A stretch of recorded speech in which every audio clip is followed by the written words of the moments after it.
Shalom, bien-aimés dans le Seigneur, mesdames et messieurs, pasteurs, qui que vous soyez dans n'importe quel coin de la planète où vous avez eu la grâce de nous suivre au travers de cette vidéo. Que le Seigneur vous bénisse abondamment. Moi, c'est votre frère, évangéliste Paul Loango, pasteur principal du centre missionnaire La Main de l'Éternel. J'aimerais un peu que nous puissions nous exhorter sur un sujet d'actualité, les non-dits du confinement. Les non-dits du confinement.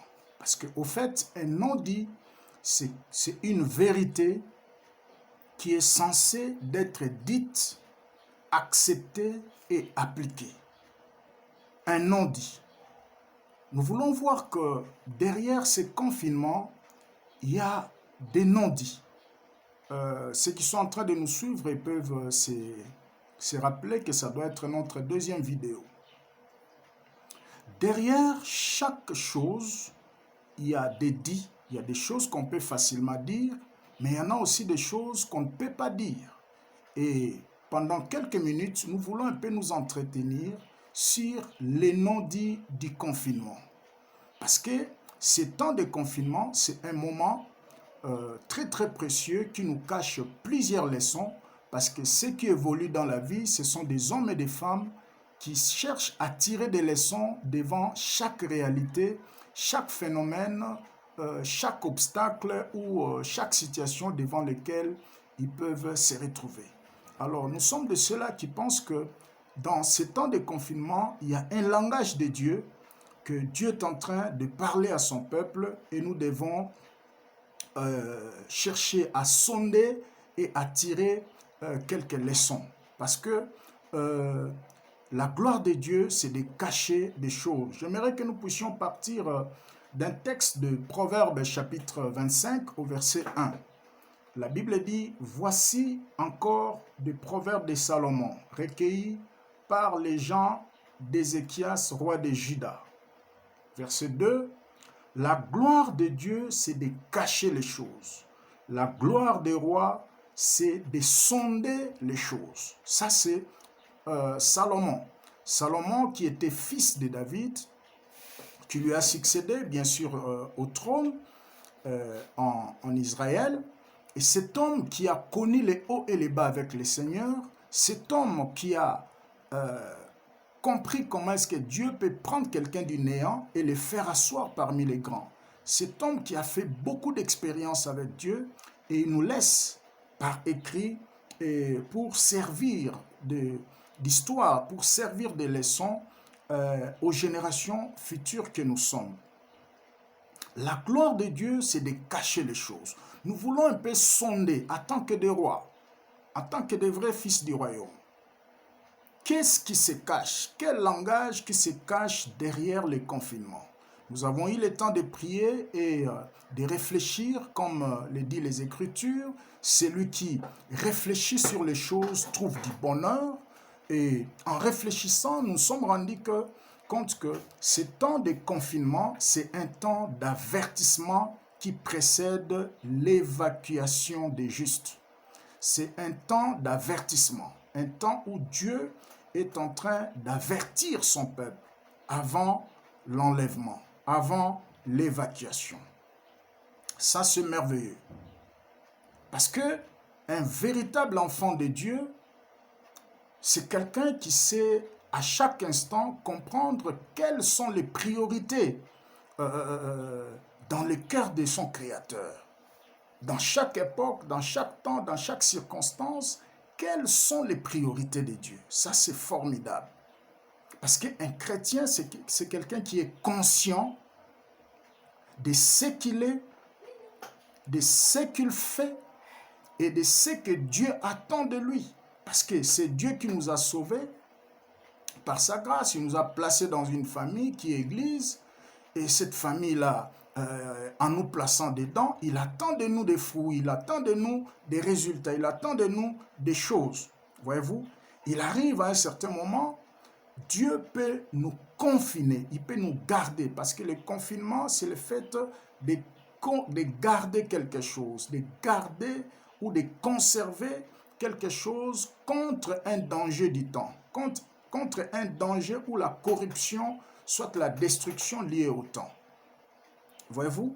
Alors, dans tout état de cause, quand Dieu confine son peuple, ça a toujours été pour un but.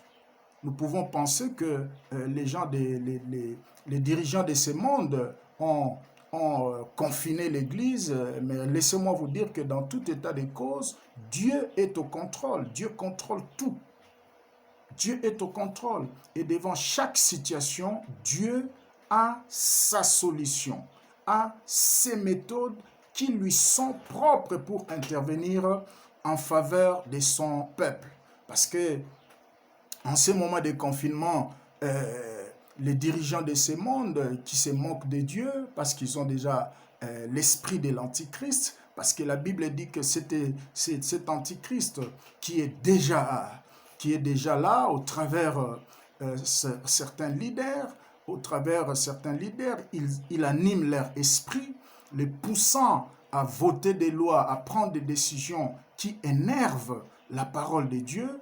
Et cet homme d'Antichrist qui est en train de pousser aux dirigeants de la planète de pouvoir amplifier des lois qui sont contraires aux mœurs, ils sont contraires à la vie normale de l'homme, entre autres l'homosexualité, les pratiques de lesbianisme, la bestialité et consorts.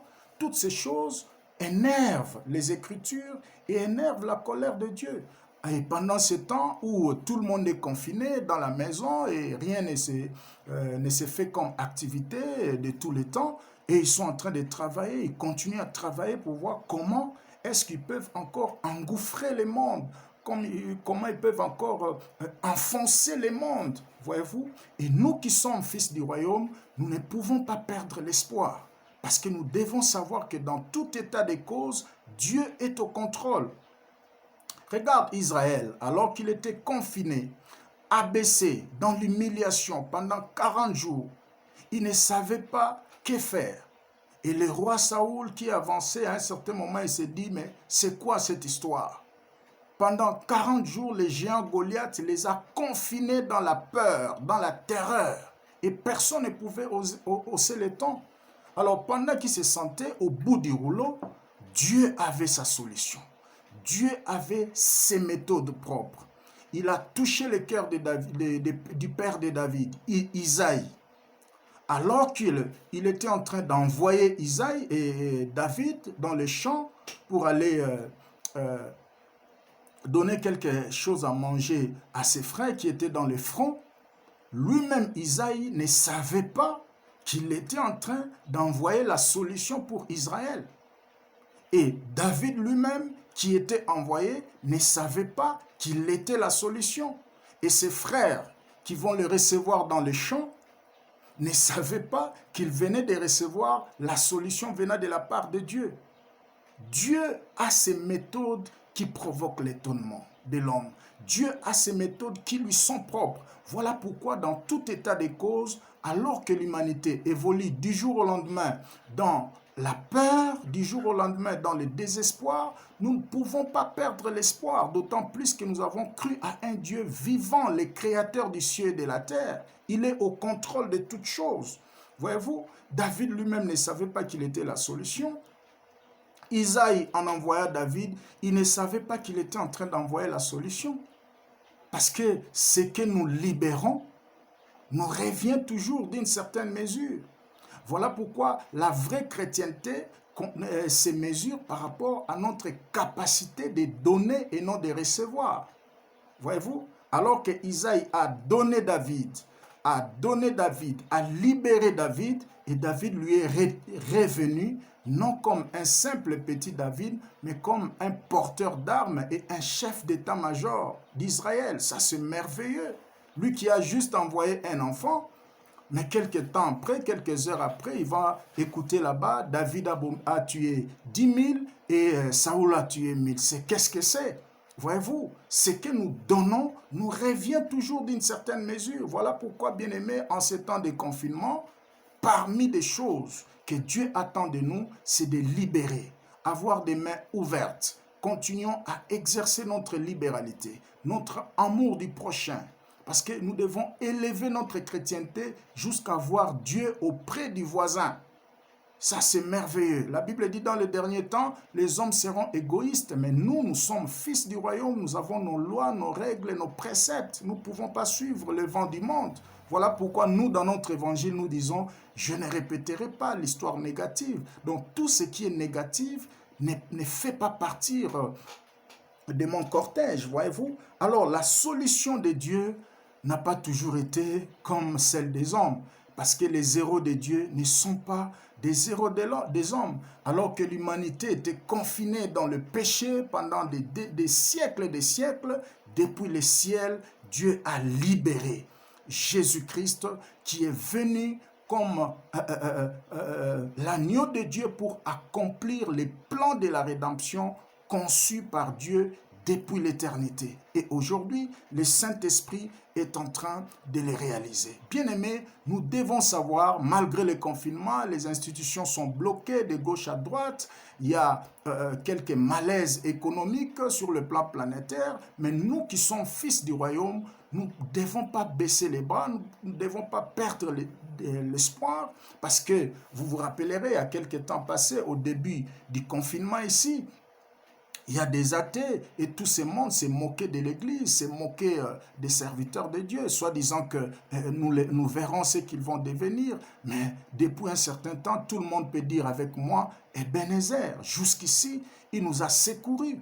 Alors c'est Dieu-là qui nous a secourus jusqu'ici, il sait ce qu'il est en train de faire. Voyez, les solutions de Dieu ne sont pas les solutions des hommes. Dieu a ses voies contraires à celles des hommes. La Bible dit, autant que les cieux est éloigné de la terre, de la même manière que ses voies sont différentes de la nôtre. Voilà pourquoi il est très digne de confiance. Écoute ce que David dit dans Psaume 46, versets 1 à 2. Il mentionne trois choses. Il dit, l'Éternel est pour nous un refuge, un appui et un secours qui ne manque jamais au temps de la détresse. Ça, c'est merveilleux. Alors que toute l'humanité est dans la détresse, il y a des malaises économiques, tout est bloqué, mais laissez-moi vous dire que le ciel fonctionne normalement. Alors que, parce que le ciel fonctionne normalement, tu ne manqueras de rien. Tu as un Dieu, nous avons cru à un Dieu responsable. Un Dieu qui sait ce qu'il doit faire et quand est-ce qu'il le fera. Ça, c'est formidable. Et dans le livre de 1 Samuel 12, verset 22, la Bible dit, l'Éternel n'abandonnera pas son peuple à cause de son grand nom, parce qu'il a résolu de faire de nous son peuple. Tu n'as pas choisi, tu n'as pas fait l'élection, tu n'as pas donné ta candidature pour devenir enfant de Dieu. Non, lui-même a résolu depuis l'éternité de faire de toi son fils. Et c'est un Dieu responsable qui sait ce qu'il est en train de faire. Tu dois avoir confiance en lui. Et tu dois te rassurer que bientôt, tu comprendras sa solution. Arrête de te poser des questions du genre de qu'est-ce que je suis au bout du rouleau. Non, continuons à espérer. La Bible dit dans Romains 8, verset 35, qui nous séparera de l'amour de Dieu? Qui nous séparera de l'amour de Dieu? Dieu avait promis à Abraham que ses descendants séjourneront dans un pays étranger, un tas de trucs, après 4 siècles, ils seront délivrés. Les temps sont passés, les années sont passées, mais cela n'a pas changé ce que Dieu a dit. Cela n'a pas changé l'amour de Dieu.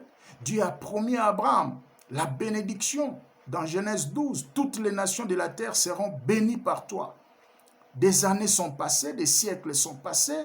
Israël est passé dans le désert, Dieu a donné la loi à Moïse, mais la loi n'a pas pu effacer, encore moins révoquer les ordonnances de Dieu, la bénédiction de Dieu à Abraham. Et la Bible dit, tous ceux qui sont en Christ sont descendants d'Abraham.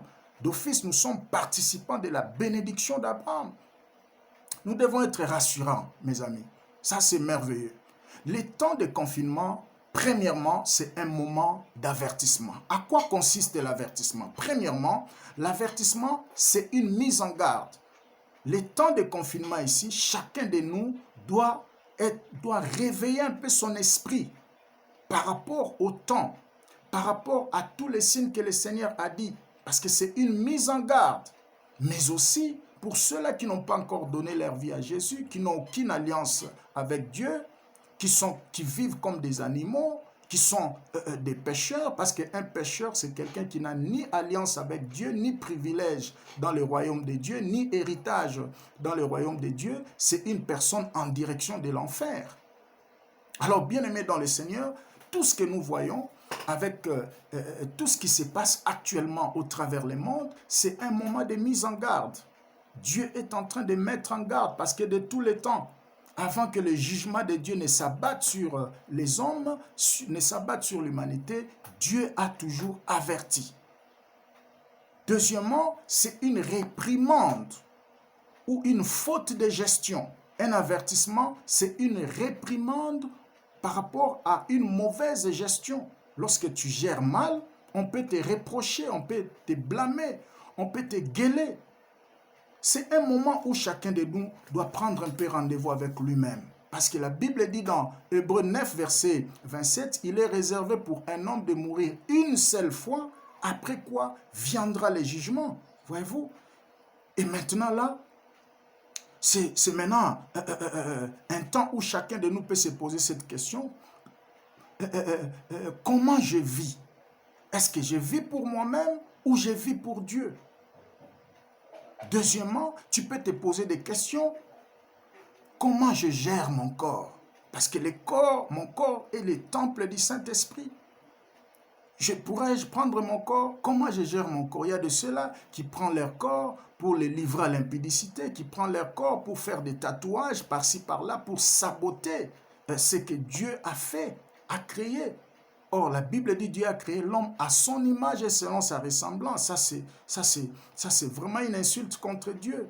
Comment tu gères les dons que Dieu t'a donnés jusqu'ici? Comment tu as géré tes dons? Comment tu as géré tes grâces? Comment tu as géré tes talents que Dieu t'a donnés? C'est en quelque sorte l'histoire des paraboles des talents. Vous les connaissez bien dans le livre de Matthieu, chapitre 25, à partir du verset 14. Un homme est allé en voyage, il a donné des talents à ses serviteurs. Il a donné à un serviteur un talent, l'autre 2, l'autre 4. Et les 2 dernières ont multiplié. Et celui qui a reçu un est allé cacher. Et quand le maître est venu lui appeler mauvais serviteur, voyez-vous, comment tu gères tes talents?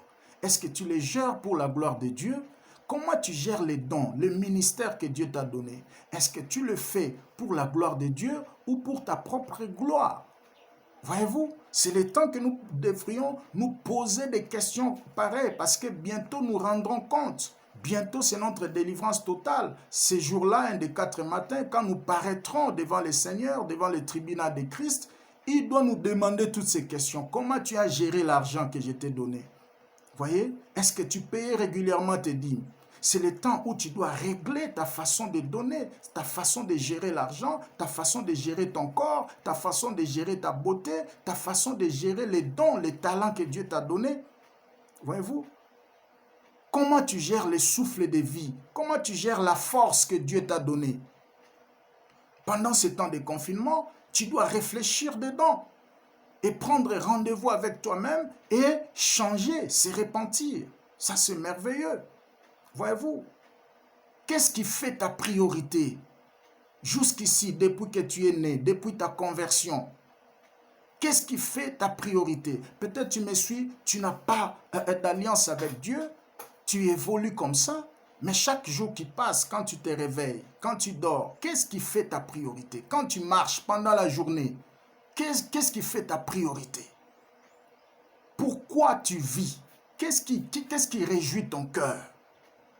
Est-ce que Dieu est la priorité de ta vie? Il est la priorité de ton cœur? Est-ce que Dieu est la priorité de ta famille? Qu'est-ce qui est ta priorité? Regarde cet homme de l'apôtre Paul. Sa priorité était de persécuter les chrétiens, persécuter les apôtres, mais un jour, il a rencontré le Seigneur alors qu'il partait faire les mêmes choses qu'il en avait l'habitude. La Bible dit il respirait les meurtres, le Seigneur l'a rencontré et finalement, il a connu le tournant de sa vie. Et dès lors, sa vie a changé. lui qui avait comme priorité l'amour du monde, le meurtre, la tuerie et consorts, mais cette fois-là, sa priorité est devenue Christ.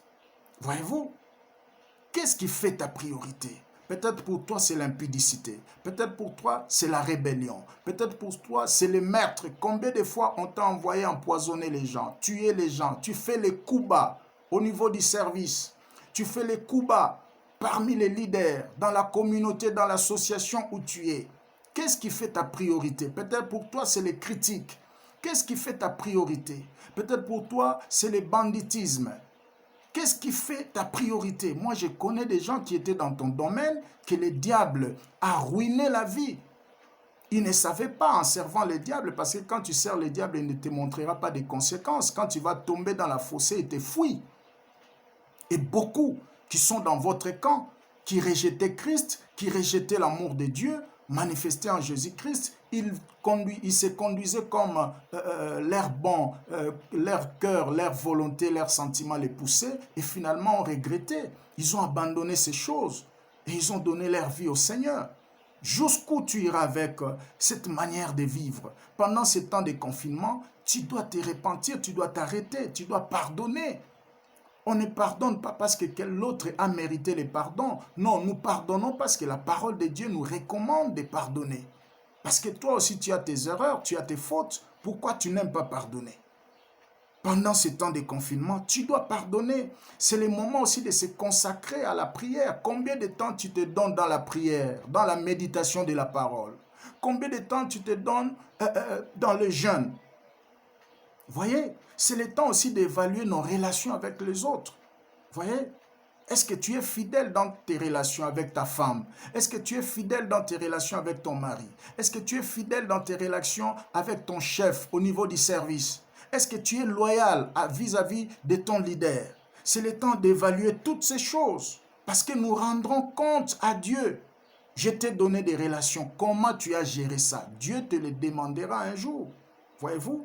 Alors, bien-aimés dans le Seigneur, le moment de confinement, c'est un moment d'avertissement parce qu'il est demandé à un homme de mourir une seule fois et après quoi, ça vient le jugement.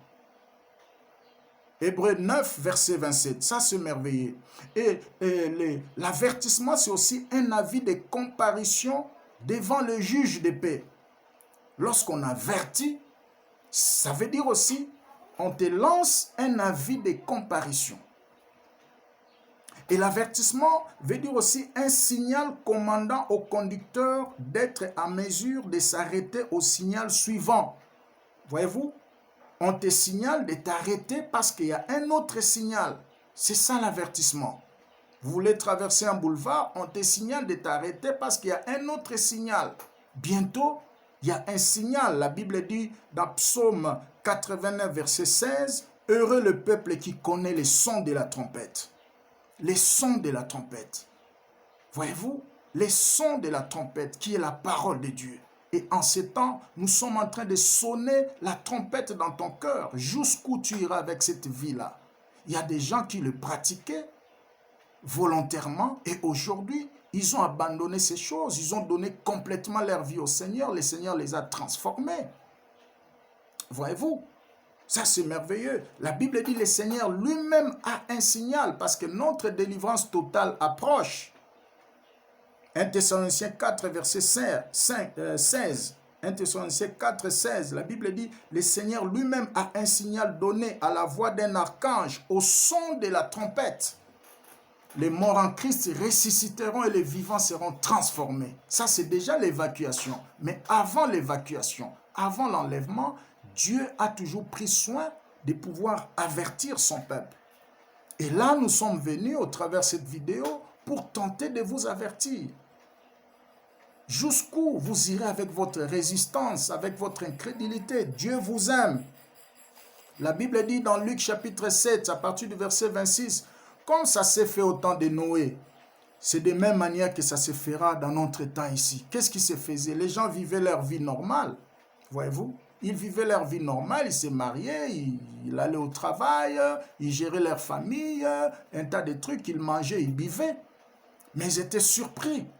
Voyez-vous, le jugement de Dieu s'est abattu. Mais avant bien cela, au temps de Noé, Dieu a fait porter Noé les manteaux d'un prophète pour avertir. Venez, construisons l'arche, bientôt le jugement de Dieu va s'abattre. Mais les gens fermaient l'œil, fermaient leurs oreilles, ils étaient restés incrédules. Voyez-vous? Et ils continuaient dans leur déviation sexuelle pour énerver Dieu. Même au temps de Lot, les mêmes choses. Les gens continuaient dans leur vie normale. Et la Bible dit, le péché est monté jusqu'au trône de Dieu. Dieu a envoyé des anges pour tenter de pouvoir libérer la vie de Lot. Et curieusement, Abraham était en train d'intercéder quelque part pour que Lot soit libéré. Parce que Abraham a posé la question au Seigneur dans son intercession. Il a dit, tu vas tuer les justes au même temps que les méchants. Le Seigneur a dit non, parce que Dieu ne peut pas tuer les justes au même temps que les méchants. Il ne peut pas associer les justes et les méchants dans un même lot. Non, il est le Dieu compatissant. Voilà pourquoi, par l'intercession d'Abraham, l'intercession du Seigneur Jésus-Christ, parce que la Bible dit, il intercède auprès du Père. Jusqu'à présent, il gouverne le monde par la prière. Suite à son intercession, il a motivé nos cœurs pour venir vers vous. Voyez-vous, comme un ange, ces jours-là, Abraham intercédait et Dieu a envoyé deux anges pour aller sortir Lot. Voyez, or un ange veut dire tout simplement un messager. Et nous sommes venus comme des messagers juste pour vous dire jusqu'où vous irez avec la masturbation, avec l'infidélité, avec les vols, le meurtre, avec les mensonges, l'impudicité, avec tout ce que tu pratiques en secret. Jusqu'où? Vous savez l'histoire? Alors que Lot était en train d'être conduit pour sortir de Sodome, avec ses défis, son épouse aussi, mais son épouse avait les regards de temps en temps en arrière. Et vous connaissez l'histoire, elle était transformée en statue de sel et finalement le feu qui était descendu, le feu du jugement de Dieu, l'a brûlé. Voyez? Il est temps que plus que jamais que tu ne regardes plus en arrière parce que l'amour de Sodome n'avait pas encore quitté la femme de Lot. Voilà pourquoi de temps en temps il devait regarder en arrière. Et combien sont des chrétiens comme ça à nos jours? L'amour du monde ne lui a pas encore quitté. Il est à l'église, il sert Dieu, mais de temps en temps il regarde du dehors. Et là c'est compliqué parce que la Bible dit celui qui aime le monde, il continue à aimer le monde. L'amour du Père n'est pas en lui. Alors, bien-aimés dans le Seigneur, nous devons faire très très attention. Il est temps de prier et jeûner, il est temps de méditer la parole, il est temps de se sanctifier, il est temps de pardonner, il est temps d'aimer, il est temps d'adorer et de louer le Seigneur, il est temps de s'humilier devant la main puissante de Dieu, il est temps aussi d'aider les autres, de compatir avec les autres. Parce qu'un vrai chrétien, la vraie chrétienté, le vrai christianisme se mesure par notre capacité de donner et non de recevoir. Voyez-vous? Il est temps aussi de veiller et surtout de se préparer. En ces temps de confinement, veillons et préparons-nous. Le Seigneur revient très très bientôt. Regarde l'attitude d'Asaph dans Psaume 73, verset 15. Asaph, dans un environnement, dans une atmosphère corrompue comme nous sommes ici, pendant ces temps. Une atmosphère corrompue. Le monde est totalement corrompu. Et Asaph dit quelque chose au verset 15, il dit, si je disais, je vais parler comme eux, je trahirais la race de tes descendants. Voyez-vous, Asaph était un homme averti par rapport à son époque, par rapport à son temps. Et il s'est dit en lui-même, si je disais que je vais parler comme eux, je trahirais la race de tes descendants. Parce qu'à un certain moment, certaines victoires ne sont plus des victoires personnelles, ça devient des victoires communautaires. Et certaines défaites deviennent aussi des défaites communautaires. Quand tu échoues, tu n'échoues pas seul. Quand tu tombes, tu ne tombes plus seul, mais tu tombes avec un groupe de gens. Et quand tu réussis, tu ne réussis plus seul, tu réussis avec un groupe de gens. Voilà pourquoi nous devons veiller et surtout se préparer. Parce que là, nous devons nous attendre, après ce confinement, à des profondes mutations, à des profonds changements des lois sur le plan économique, politique et religieux. Et nous devons être prêts à affronter cela. Nous devons faire grandir notre esprit, que l'esprit devienne costaud. Parce que quand l'esprit devient costaud, l'âme sera contrôlée et le corps sera maîtrisé. Ça, c'est formidable. C'est ici le vrai croyant et la notion de la persévérance. Parce que la couronne, ce n'est pas au début du combat, mais la couronne, c'est à la fin du combat. Et nous devons savoir que tout ce qui nous arrive n'est pas la première dans l'histoire de l'Église. Il y a des hommes et des femmes qui ont vécu des moments terribles. Terribles. Il y a certains qui ont été jetés au lion. Il y a d'autres qui ont été brûlés, d'autres crucifiés, lapidés. Voyez-vous, ce n'est pas la première, mais Dieu a toujours secouru son peuple. Alors que il parlait à son fils Timothée, étant pasteur de l'église d'Éphèse. Lui, il était en prison. Il lui dit de veiller, parce qu'il lui exhortait par rapport aux attitudes à prendre dans les derniers jours. Il dit, veille sur toi-même et veille sur ton enseignement. Il dit, efforce-toi d'être un modèle. Et le mot grec qui est derrière modèle ici, c'est les patrons. Les patrons, c'est en quelque sorte des maquettes que les couturiers utilisent. Vous voyez, un modèle qui reste, dont les autres vont continuer à construire ou à bâtir dessus. Il dit, demeure dans les choses que tu as apprises et reconnues certaines, sachant de qui tu les as apprises. 2 Timothée 3, versets 14 à 15. Ça, c'est formidable. C'est merveilleux. Nous devons nous attendre à une forte séduction après ce temps. Il y a un vent terrible. Parce que la séduction, c'est une force qui te pousse à prendre des décisions que tu ne veux pas, qui te pousse à faire des choses que tu ne veux pas. Mais nous voyons l'attitude d'Asaph. Il dit, si je parlais comme les autres, si je réagissais comme les autres, si je me comportais comme les autres, si je m'habillais comme les autres, alors je vais trahir la race de Dieu. Je ne peux pas le faire. Ça, c'est l'attitude que chaque enfant de Dieu doit prendre dans ces temps. Psaume 73, verset 15. Si je parle comme les autres, si je réagis comme les autres, si je m'habille comme les autres, si je traite mon corps comme les autres, je vais trahir la race de Dieu. Alors, bien aimé, le scandale peut arriver, mais prie Dieu que cela ne vienne pas par toi. Ça, c'est très dangereux. Alors, Dieu permet les confinements pour que nous puissions approfondir notre connaissance en lui, pour que nous puissions approfondir aussi notre intimité. Élie était étonné de voir le jeune Abdias en train de résister dans la maison d'Akab, alors que Akab était corrompu et sa maison était corrompue. Mais Élie était étonné de voir un jeune homme résister, alors qu'il avait déjà ici une quarantaine d'années, Abdia.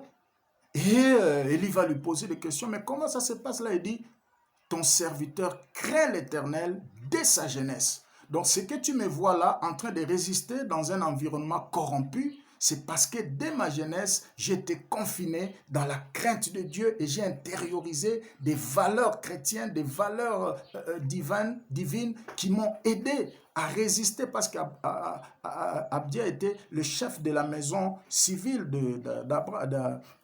d'Akab, vous voyez. Alors, bien aimé, les promesses de Dieu sans notre participation n'amènent qu'à la déception.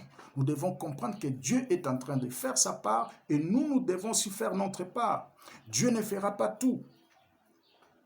Il faudra notre part. Et notre part, c'est quoi? C'est croire à ce qu'il dit et agir selon ce qu'il dit. Et il sera content de nous. Actuellement, dans le monde, il y a un besoin réel, un besoin imminent d'un dictateur planétaire. Voyez-vous, ça se dessine déjà. Et il est déjà là. Et l'Église de Dieu doit être avertie par rapport à ces choses. Voyez-vous, la planète est fatiguée de toutes ces catastrophes, de tous ces typhons, tous ces cyclones, toutes ces tempêtes qui soufflent, les tremblements de terre de gauche à droite, des réchauffements climatiques. Le monde est fatigué. Il y a un besoin d'émigrer qui monte de plus en plus. Il y a de ceux-là qui veulent monter, changer des planètes et consorts. Mais laissez-moi vous dire que nous avons un choix. Nous avons fait un choix. C'est le Seigneur Jésus-Christ qui nous a dit dans Jean 4, 14, il a dit, je m'en vais vous préparer une place, que votre cœur ne se trouble pas. je m'en vais vous préparer une place et je reviendrai, je vous prendrai afin que là où je suis, vous y soyez aussi. Alors, bien-aimés dans le Seigneur, dans les temps où nous sommes, nous devons prendre cette attitude d'Azaph. Voyez-vous, nous ne pouvons pas agir comme tout le monde, de peur de trahir la race de Dieu. Voyez-vous, là où tu es, dans la famille, dans le quartier, là où tu travailles, ne trahis pas la race de Dieu. Reste ferme, persévère, parce que la Bible dit, ceux qui connaîtront leur Dieu agiront avec fermeté. Alors, ceux qui céderont, ils vont participer à la colère de Dieu. Ne cède pas, reste ferme, mon frère. Reste ferme parce que tu as la marque de Dieu. N'accepte pas de trahir, de renier Dieu à cause des plaisirs de ce monde. Bientôt, c'est la récompense. Bientôt, tu seras couronné. La Bible dit, celui qui persévérera jusqu'à la fin sera sauvé. Dieu qui a résolu de faire de toi son peuple, de faire de toi son serviteur, il pourvoira. Il ne te laissera pas. Il est avec toi. Même si tu ne le vois pas, il est là. Que Dieu te fortifie, que Dieu te donne la force, que tu ailles encore plus loin, que la grâce de Dieu te comble, que la faveur de Dieu te comble. Alors, toi qui me suis, qui n'as pas encore donné ta vie à Jésus, ça c'est un avertissement. La Bible dit dans Hébreux 9 que nous avons mentionné au verset 27, il est réservé pour un homme de mourir une seule fois, après quoi c'est le jugement. Après la mort, tu n'auras plus ce temps ici. Parce que tout ce que nous serons, c'est aujourd'hui, c'est nos choix et nos décisions d'aujourd'hui qui déterminera notre éternité. Voyez-vous? Alors, tu as tout intérêt de donner ta vie à Jésus. La Bible dit, comme Moïse élevant le serpent de rein dans le désert, de même manière aussi, quiconque croit au Seigneur Jésus a la vie sauve. Voyez-vous? C'est lui l'incarnation de l'amour de Dieu pour l'humanité. Si tu es prêt pour cela, tu peux me suivre après cette prière. Seigneur Jésus, je t'ouvre mon cœur, je te reçois comme Seigneur et Sauveur personnel. Prends le contrôle de ma vie. Je refuse le monde, je refuse le diable. Inscris mon nom dans le livre des vies, efface mon nom dans le livre de la mort. Merci d'avoir sauvé mon âme. Merci de m'avoir scellé du Saint-Esprit. Au nom puissant de Jésus-Christ. Amen. Que Dieu te bénisse. À très bientôt. Merci.